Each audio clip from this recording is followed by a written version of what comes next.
திருவாரூர் மாவட்டம் திருத்துறைப்பூண்டி அருகே விவசாய நிலத்தில் மழைநீர் தேங்கியிருக்கிறது. தற்போது கிடைத்துள்ள அண்மை செய்தியாக பார்த்து வருகிறோம்.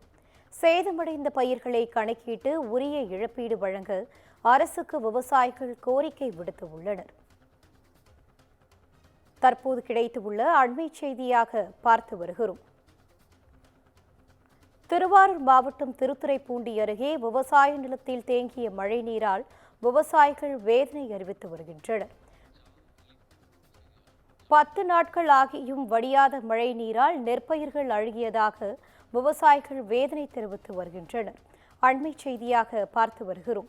இது குறித்தான கூடுதல் தகவலோடு இணைகிறார் எமது செய்தியாளர் ஜாலித். வணக்கம் ஜாலித், தகவல்களை பகிரலாம்.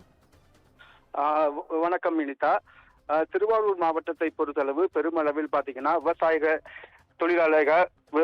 விவசாய தொழிலாளர்களை நிறைந்த பகுதியாக உள்ளது. இந்த பகுதியில முக்கிய பிரதான தொழில் என்பது நெல் விவசாயமே. இந்த நெல் விவசாயத்தை நம்பி இப்பகுதியில் பெருமளவில் விவசாயிகள் நேரடி விதைப்பு மற்றும் நடவு பணியில் விவசாய பணி மேற்கொண்டிருந்தனர். இதுல பாத்தீங்கன்னா சம்பா, தாளடி நெற்பயிர்கள் விவசாயிகள் மேற்கொண்டிருந்தனர். இந்த விவசாய பணி நேரடி விதைப்பு நடவு பணி மேற்கொண்டிருந்த நிலையில வங்கக்கடலில் உருவான டிட்டுவா புயல் காரணமாக பெருமளவில் மழைப்பொழிவு ஏற்பட்டது.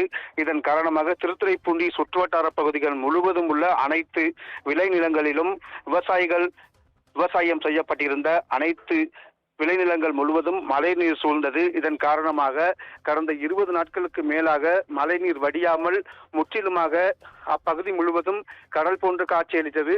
தற்பொழுது மழை விட்டு 20 தினங்கள் ஆகிறது. இதுவரையிலும் திருத்துறைப்பூண்டி சுற்றுவட்டார பகுதிகள் முழுவதுமான கட்டிமேடு, ஆதிரங்கம், பிச்சன்கோட்டகம், தென்பாதி, வடபாதி மற்றும் அதன் சுற்றியுள்ள அனைத்து பகுதிகளிலும் உள்ள வயல்வெளிகள் முழுவதும் மழைநீர் தேக்கமடைந்து காணப்படுகிறது. குறிப்பாக பார்த்தீங்கன்னா அனைத்து பகுதிகளிலும் பெருமளவு விவசாய பகுதியாக நிலவுகிறது. இந்த பகுதியில் உள்ள அனைத்து விளைநிலங்களும் தற்பொழுது அருக துவங்கி இருக்கிறது. இதுவரையிலும் பெருமளவில் விவசாய நிலங்களை அரசுத்துறை அதிகாரிகள் முழுமையாக பார்வையிடவில்லை என விவசாயிகள் குற்றம் சாட்டுகின்றனர். அதன் தொடர்ச்சியாக பார்த்தீங்கன்னா 20 நாட்களுக்கு மேலாக தற்பொழுது மழை நீரில் அழுகி நெற்பயிர்கள் சேதமடைந்து இருப்பதாக விவசாயிகள் வேதனையுடன் தெரிவித்து வருகின்றனர். இனிதா, விவரங்களை வழங்கியமைக்கு நன்றி ஜாலிட்.